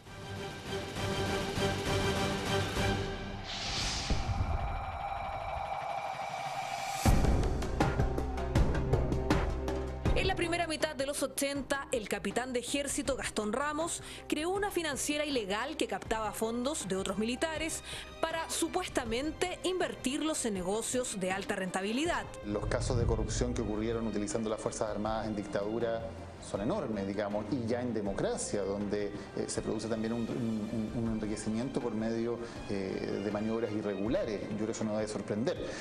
No debe sorprender que una dictadura sea corrupta. Las dictaduras por naturaleza son corruptas porque el poder absoluto ejercido sin los contrapesos, sin la fiscalización, sin una prensa libre, ni instituciones que puedan evitar eso, inevitablemente va a generar corrupción. El problema es que ya terminada la dictadura, entrando en la democracia, no hemos sido capaces como país de generar barreras efectivas que impidan la influencia del poder económico sobre el poder político. Y esa influencia tiene un elemento corruptor que es muy nocivo y que es muy probable que se dé. Bautizada como la Cutufa en honor a la perra que tenía de mascota el CNI Patricio Castro, el cerebro detrás de este fraude, la financiera llegó a administrar más de 1.500 millones de pesos de la época y entre sus clientes contaba con generales y agentes de la CNI. El modus operandi era captar dineros de otros uniformados para invertir en negocios, ofreciendo una rentabilidad de entre un 5 y un 8% mensual, en tiempos en que los bancos ofrecían un 3%. que ocurre, lo que necesariamente debe ocurrir cuando hay leyes que son secretas, cuando hay procesos que no son transparentes. Chile todavía no ha logrado derogar la ley reservada al cobre, que le entrega un 10% a las Fuerzas Armadas, y reemplazarla por leyes más modernas. Entonces, cuando se producen estos espacios de opacidad, como el que producen estas leyes especiales, es inevitable que en esos espacios se va a producir corrupción. No nos debería sorprender en lo absoluto que eso ocurra, porque el marco normativo que nos hemos dado como país es un marco que va a permitir, que va a fomentar incluso que ocurran casos de corrupción, porque es un marco que no cumple con las normas mínimas de transparencia y de fiscalización. El año 1958, el presidente Carlos Ibáñez del Campo promulgó la denominada Ley Reservada del Cobre, que ha sido modificada sucesivamente. Durante la dictadura militar se estableció que el 10% de los ingresos anuales de Codelco deben ser dirigidos a las Fuerzas Armadas de Chile. Dado su carácter de reservada, esta ley permite que dichos recursos no estén sujetos a la fiscalización ni del Congreso ni de la Contraloría. Se confía en que estos dineros se utilizarán para fortalecer la defensa del país y no en otros fines. Pero múltiples casos han demostrado que también ha sido una forma de evadir controles por parte de agrupaciones de oficiales y suboficiales que han defraudado al fisco con millonarias sumas. Delitos que fomentan las propuestas que buscan derogar esta cuestionada ley.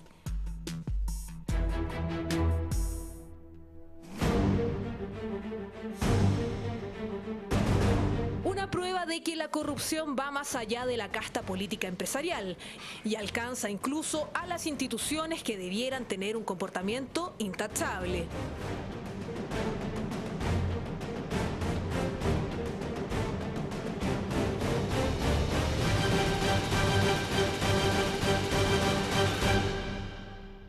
¿Y tú te has dado cuenta de que cuando las cosas se hacen desde su origen tienen mucho más valor? Como los dulces de la Ligua o los jarrones de Pomaire. Y también como el queso mantecoso Río Bueno, que viene directamente desde la localidad de Río Bueno, porque es allí donde se elabora este exquisito queso mantecoso, con su receta artesanal que le da esa cremosidad y sabor inigualable. Río Bueno, tradición artesanal. Queridos amigos, seguimos en vivo y en directo haciendo Cultura Verdadera como todos los lunes a través de las pantallas de la red.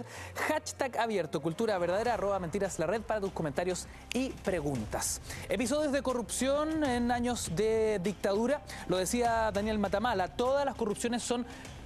Todas las dictaduras, bien digo, son por esencia corruptas. El problema es que en Chile, en democracia, no se hicieron los ajustes necesarios para que esas piezas torcidas volviesen a su lugar. ¿Estás de acuerdo con los dichos de Daniel Yasna? Absolutamente, creo que justamente el haber reestablecido los partidos políticos sin una regulación era parte de esta ideología de desprecio por los partidos políticos y por tanto desprecio por la democracia, porque no hay democracia sin partidos políticos. Además había mucho confort entre los distintos partidos políticos en el statu quo que se quedó, porque tú tenías a una derecha financiada por los empresarios y a una coalición gobernante, en ese entonces la Concertación, financiada por el Estado.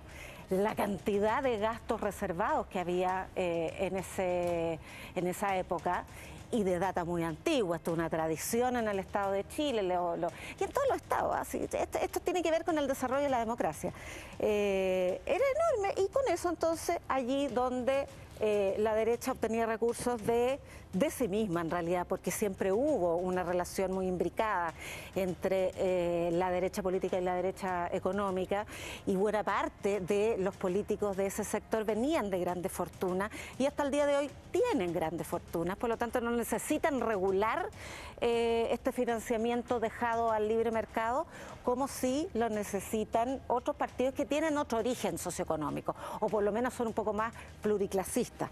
Entonces era súper cómodo para la Concertación sacar los gastos reservados, para la derecha seguir pasando el platillo a los empresarios o meterse la mano al bolsillo finalmente, hasta que la democracia empieza a desarrollarse, los niveles de tolerancia respecto de estos abusos empiezan a bajar y bueno, estalla primero en el gobierno de Frey las autoindemnizaciones. Los directivos de las empresas del Estado, se supo, al terminar el gobierno, como terminaban su trabajo, se indemnizaron, ¿no? Porque como que eran despedidos y cesaban en su función, necesitaban una indemnización. Y unos montos que te los encargo. Entonces ese fue el primer escándalo de corrupción en democracia ya avanzada, ¿no?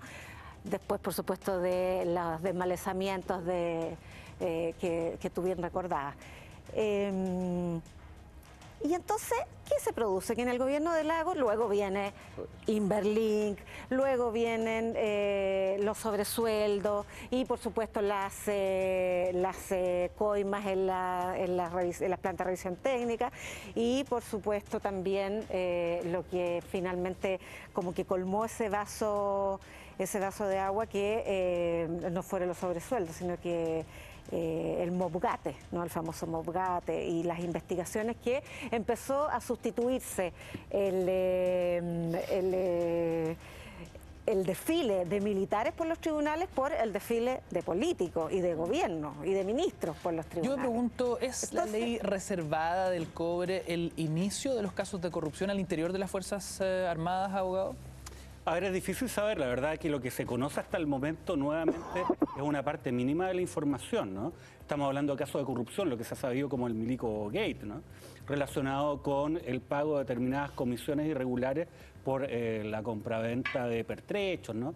De armamento. Y de esa perspectiva, acá lo que se requiere es que exista una labor de fiscalización. Sí, ese es todo el tema, pero que la labor de fiscalización no sea algo meramente formal, sino que haya una revisión real. Ahora, lo que se ha dicho acá respecto de esta situación, ¿no? Que parece tan natural, mire, sabe que la derecha se financia de el empresariado y la concertación, ¿no? Al comienzo se financiaba del Estado, pero la verdad es que esto se da a partir de un discurso bastante hipócrita. Porque por una parte, ¿cuál era la bandera y cuáles han sido la bandera de la derecha, entre comillas, o de gran parte de ella? El emprendimiento, la libre competencia, pero finalmente lo que ellos hacen es resguardar la concentración económica que le permite a los grupos económicos más importantes de nuestro país, en los mercados más relevantes obviamente, el obtener importantes utilidades sin una verdadera competencia y sin permitir que haya nuevos actores que ingresen a esos mercados. Y por otra parte se dice la concertación del Estado. Oye, una de las cosas que puede indignar a muchas de las personas que nos están viendo, cómo grandes líderes o personas, que no eran tan grandes líderes, pero que construyeron una carrera política a partir de criticar duramente la dictadura y el pinochetismo, no tuvieron ninguna duda en ir a pedir, ni siquiera recibir, ir a pedir dinero al yerno de Pinochet durante toda esta época, y esto entre cuatro paredes sin que nadie lo supera. Ahora, claro, el descaro fue de que estas personas se sentían tan impunes que resulta que lo hacían a través de documentos tributarios y los incluían en su contabilidad para descontar impuestos.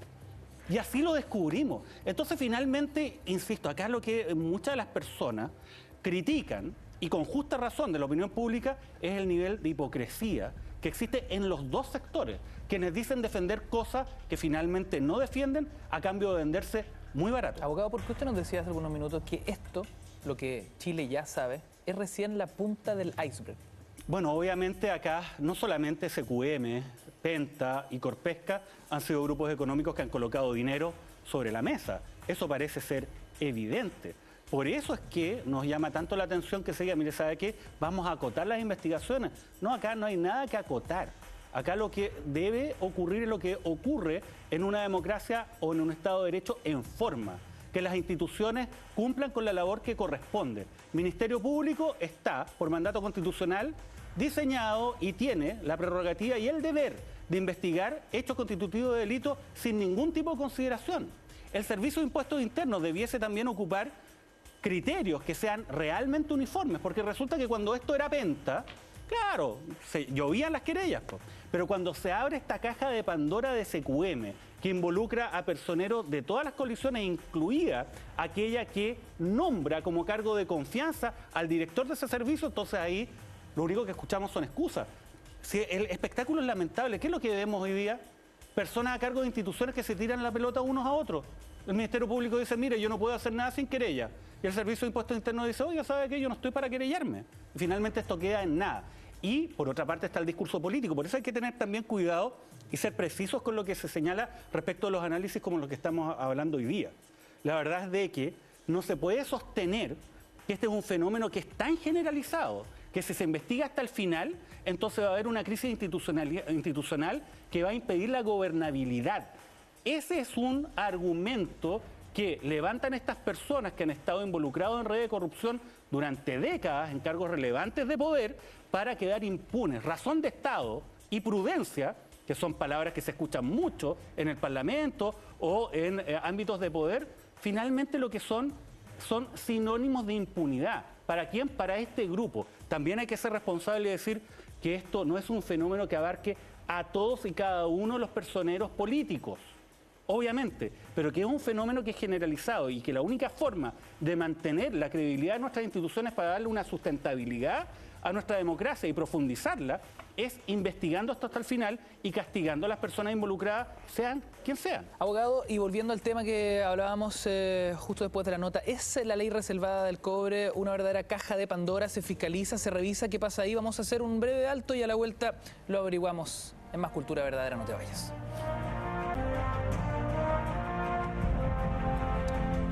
Grandes hitos de corrupción en la historia de Chile es lo que revisamos hoy en Cultura Verdadera. Redes abiertas para sus comentarios y preguntas. Cultura Verdadera es el hashtag @mentiras_la_red, nuestra cuenta Twitter. Antes de la pausa hablábamos de la ley reservada del cobre. Todos coinciden que poco y nada se sabe en torno a la ley que, como dice su nomenclatura, ¿no?, es reservada. Pero, abogado, ¿cómo podemos explicarle a nuestros amigos en casa qué es la ley, la famosa ley reservada del cobre, y si su práctica también puede generar episodios de corrupción, ¿no?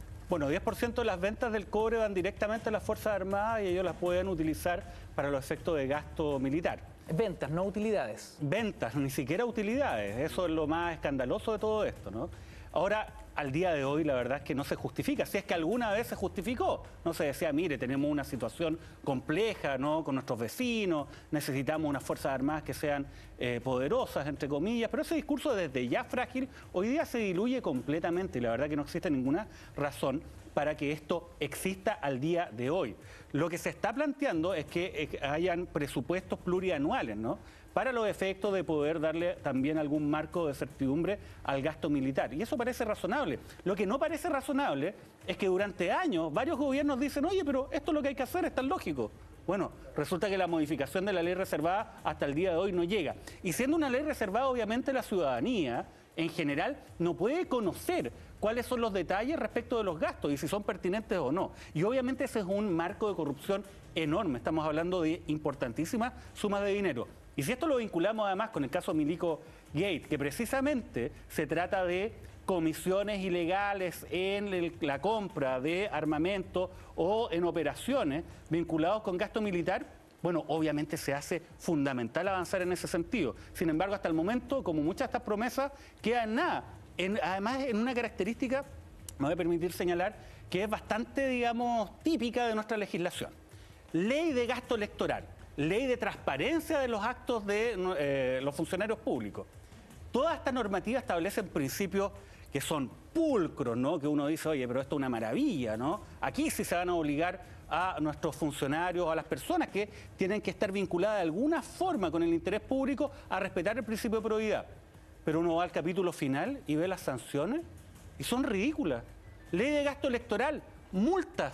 Prescriben al cabo de 2 años. Ley de transparencia, el 0,2% de la dieta de un mes de un parlamentario y después de un proceso que si uno lo lee es casi imposible a que llegue a una sanción. Entonces finalmente tenemos esta legislación de cartón donde hay letras chicas. La letra chica no es patrimonio de Sebastián Piñera, como le gustaría a varios. No, es un patrimonio de distintos gobiernos, incluso de este, con los proyectos de ley que se mandan al Parlamento en materia de transparencia y probidad. Yasna, el caso del Milico Gate o el Milico Gate me recuerda a la cotufa, ¿no? ¿Qué podemos recordar en torno a un caso que involucra a las Fuerzas Armadas y que es parte también de esta revisión histórica que estamos haciendo hoy? No, la cotufa fue la típica estafa de estructura piramidal Total, que después conocimos ahora hace poco con ACE Inversions. Es el mismo esquema, solo que se dio al interior del ejército, incluso muy estrechamente vinculado con algunos de sus principales inversionistas, que era la CNI, ¿no? Y además dio lugar a ciertos crímenes por encargo. Fue una cuestión bien espuria, bien sucia, pero que también tiene que ver con lo que hemos dicho. O sea, esto se da en un contexto de dictadura, donde, bueno, si se están violando masivamente los derechos humanos, lo menos que puede pasar es que además se robe un poco. A algunos les sorprendió mucho después conocer el caso Riggs, pero francamente, entre las violaciones o los delitos de lesa humanidad y este desfalco, claro, millonario, de todas maneras primero se conocieron los delitos de lesa humanidad y no era ninguna sorpresa conocer el caso Riggs. Pero es interesante sí ver, a propósito de la razón de Estado, me recordé que menciona el abogado Daza, cómo buena parte de los conflictos de la transición están vinculados a la corrupción en el pinochetismo. El ejercicio de alistamiento y enlace, así como el boinazo, que fueron dos de los momentos más tensos del 90 y el 91, se produjeron por el caso de los pinocheques. ¿Podemos recordar ese caso, Yasna, aprovechando el tiempo que nos queda, el hilo narrativo de aquella histórica? Bueno, el hijo de Pinochet tenía una empresa que intermediaba en la venta de armamento. No, básicamente era eso, y a cambio de los cuales además recibía suculentos estímulos, soborno o coimas. ¿Qué tan escandaloso Y había fue? cheques o sea, hubo en particular cheques que demostraban esos pagos, entonces ahí quedaba palpable. Y hubo... De ahí su nombre, ¿no? De ahí su nombre. Entonces hubo una investigación parlamentaria que, por supuesto, causó un remesón político muy fuerte, porque el control todavía que tenía Pinochet, padre, porque a él más que, la verdad es que más que el enjuiciamiento de sus subalternos por violación a derechos humanos, lo que le preocupaba era el caso de su hijo. Por eso hizo este ejercicio de coordinación, alistamiento y enlace, se llamó el primero, y después el boinazo. Y después del boinazo se invocó la razón de Estado, porque el caso judicial quedó parado hasta que de pronto, por una querella del Consejo o una apelación del Consejo de Defensa del Estado, se reabrió el proceso. Y al reabrirse salió, recuerdo yo trabajaba en el diario La Nación en esa época, un gran titular, reabren caso Pinocheques y boinazo al día siguiente, ¿no? Bueno, y el presidente Frei en ese entonces invocó la famosa razón de Estado, pero por escrito. Le pidió a la justicia de Chile que por razones de Estado se abstuviera de seguir investigando este escándalo de corrupción. O sea, y esto ocurrió el año 93. No, si fue durante el gobierno de Frei. 93, Elwin. No, estaba Elwin, por eso te digo, debe haber sido 95, 96. No. Cuando se reabrió la justicia, te digo yo. 93. El boinazo fue el 91 y el ejercicio de enlace el 90. Pero esto ya avanzada la transición, se invoca una razón de Estado. Entonces, y por un caso no político, no de violación a los derechos humanos, sino que por los cheques de las coimas de Pinochet Junior. Entonces, estamos hablando de eso, y por eso yo creo que es interesante y no es indiferente qué tipo de normas se establece, y ahí discrepo contigo, Mauricio, respecto de que toda esta agenda es pura parafernalia, porque yo creo que la ley de financiamiento de los partidos políticos es clave. Estoy de acuerdo con que es débil, pero hace un año ni la soñábamos. Y ni la soñábamos, te voy a decir por qué. Cuando se produjo el caso Mobgate y toda esta crisis, ¿no?, en la que se supone vino Pablo Longueira a salvar al gobierno de Lagos en una actitud de mucha generosidad, supuestamente, que criticaba por sus propios correligionarios, ¿qué es lo que hizo ese acuerdo de Figueroa, de Insulza Longueira, perdón? Lo que hizo fue cerrar la llave del Estado, porque reguló todos los procesos, terminó con los gastos reservados. Hoy día quedan muy poquitos, y un poco en defensa, un poco en la presidencia, y pare de contar, ya no hay. Y todos estos mecanismos espurios por los cuales se pagaban sueldos a operadores políticos, etcétera, se cerró completamente la llave de financiamiento estatal a la política. Y ahí es cuando la Concertación tuvo que salir entonces a mendigar monedita a los empresarios, porque se le acabó la del Estado. Solo un detalle, se cerró la llave, pero también se tapó las irregularidades que existían antes. Entonces es muy llamativo que sean los mismos de los años 90 los que hoy día aparecen diciendo, ¿sabe qué? De nuevo, el mismo cuento, la razón de Estado, seamos prudentes. ¿Qué significa eso finalmente? Garanticemos impunidad, pues. No, mire, no llevemos a estas personas, vamos a generar una crisis política. Eso es ser irresponsable, es no entender que la crisis de credibilidad de nuestras instituciones solo se puede superar a partir de que ellas funcionen. Y eso involucra investigar hasta el final. Y respecto de las leyes, hoy está bien si yo estoy de acuerdo con que se tiene que avanzar en relación a nuevas normas en cuanto al financiamiento de las campañas, nuevas normas respecto a los partidos políticos. Pero lo que pasa es que tiene que haber un estatuto asociado para el caso de incumplimientos que genere un efecto preventivo. ¿En qué sentido? Es decir, ¿sabes qué? Si yo estoy animado a vulnerar esa ley, oye, me va a llegar, pero de manera concreta, no como un verso, digamos, después de un procedimiento imposible y con un plazo de prescripción acotado, una sanción ejemplar. Y eso es lo que uno echa de menos. Se habla de los principios, de las obligaciones con mucha fuerza, pero cuando se trata de sanciones, la letra chica abunda. Cristóbal. No, yo quería hacer una precisión. El boinazo fue el viernes 28 de mayo de 1993 y ese sí tiene que ver con los Pinochet, que el ejercicio de enlace es por el tema de causa de derechos humanos, porque Pinochet... Entonces, el boinazo también se encubrió diciendo que eran causa de derechos humanos y el petitorio... El Pinochet que no salían todavía el 90. Sí, se había constituido la comisión investigadora y estaba el proceso abierto. Pero no fue el 93 tampoco, entonces... Pero por otro lado, el 90 fue el BBLU y después el 92, 93. Ya, bueno, en fin.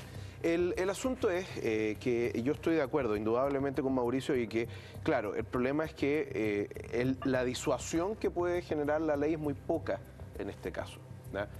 Si tú tienes en definitiva un tipo de delito cuya pena es tan baja, finalmente tú lo que haces es pagar nomás. Y listo.